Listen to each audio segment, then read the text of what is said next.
Hi, seventh graders.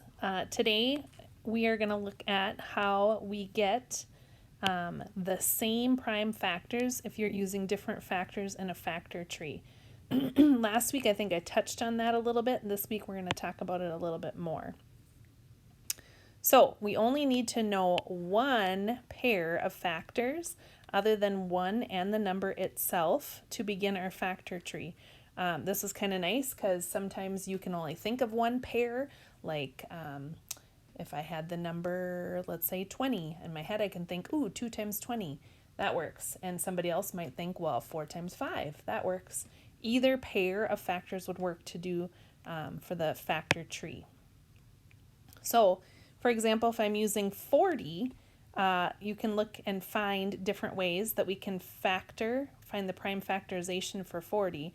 So in my head, I'm thinking, oh, I know 2 times 20 is 40. I also know that 4 times 10 is 40, or 5 times 8 is 40. Any of those would work for the prime factorization. So if you're stuck with one pair, it's all good.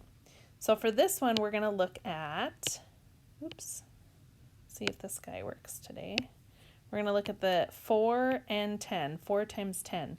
In my head, I'm thinking, okay, are 4 or 10 either prime numbers? And they're not, because I can factor them out further. I know that 4 can be factored out to 2 times 2. So if I look here, I know that 2 times 2, equals 4. So that's how we're getting these, okay? And then if I look at 10, I know 2 times 10 equals, or 2 times 5, equals 10. So that's where those prime factors come in. I should explain further. Up here, I'm also looking at 4 times 10, these two, they equal 40. So that's how we're getting this, okay? Now, as far as the factoring out of 2 and 2 and 2 and 5, I have to ask myself, are any of these prime? And they are. 2 is prime. Remember, 2 is the only even prime number, and 5 is also prime. So my prime factorization for 40 is then 2 times 2 times 2 times 5. Okay? Okay, so now we're going to try a different method. So now for this one, we are going to look at, grab my pen, there it is. 2 times 20 is 40, okay? So that's where they're starting with 2 and 20. Again, I'm going to ask myself, are either prime, and we just talked about 2 is the only even prime number. So I can go ahead and circle that. It can't be factored out anymore. But I do know that 20 can be factored out. In my head, I'm trying to think, okay, what could I factor or multiply together to get 20? Well, you have options. You could do 2 times 10. You could do 4 times 5. Either of those would work. For this one, they're choosing 4 and 5. And again, in your head, you should be asking yourself, are either of these prime numbers? We already know that 2 is prime, and I already know that 5 is prime. But I can break 4 down further because I know that 2 times 2 is 4. So, in the end, again, we've got 2, 2, 2, and 5. All of these, again, are prime numbers, okay? Now, if we look at this problem as compared to this problem, what do you notice? I can see I've got 2, 2, 2, and 5. I also see here I have a 2, a 2, a 2, and a 5. Doesn't matter if we start with the 4 and the 10, or if we started with the 2 or the 20, we ended up with the same prime factorization for 40. So here it's 2 times 2 times 2 times 5. Okay? What are some strategies for factoring larger numbers? Okay? So when you see large numbers, you might think that it's too hard. 2 strategies that you can use to help would be to use your basic facts. Okay? So let's skip ahead here to 72. Well, I know my facts. I know 8 times 9 is 72.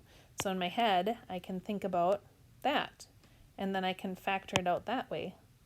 So 8 times 9 is 72, which then tells me, I'm going to break that down just to 8 times 9, okay? Now I've got two basic numbers, right? So I can be thinking here, well, I know 4 times 2 is 8, and I also know 3 times 3 is 9, right? So again, remember you're thinking of them as pairs like this. 4 times 2 equals 8, and 3 times 3 equals 9. That's how we're getting these, okay? So moving forward, now I ask myself, are any of these prime? Prime meaning they only have two factors, one in themselves. And again, I know 2 is prime, and I also know 3's are prime because I can only take 1 times 3 to get 3, and then I can only take 1 times 2 to get 2. But 4 can be factored out further to 2 and 2. And I know 2 is, again, the only even prime number, okay? So I am left with 2, 2, 2, 3, and 3, which are all primes. So my prime factorization for this problem is 2 times 2 times 2 times 3 times 3. If I wanted to check it, remember last time I did this too, I think I did 2 times 2 was 4, 4 times 2 was 8, 8 times 3 was 24, and then 24 times 3, I would have to do this because I can't do that in my head. So this would be 12, and that would be 72, which then matches this up here. So we know then it's correct. You could also use powers of 10. So I know 7 times 10 is 70. So anytime it ends in a 0, you could do your powers of 10. This one I know 7 is prime, but I would have to factor out 10, which I think most of you know 2 times 5 is 10. And then we end up, those are all prime numbers. So the prime factorization of 70 is 2 times 5 times 7. Now for this one, I want you to notice that we started with the 2. Remember, you always start with the lower number and then go as they increase in size. So 2 to 5 to 7. So you can jump around. You don't have to start with like the 7. You should start with the smaller number and then you work your way up to the greatest number.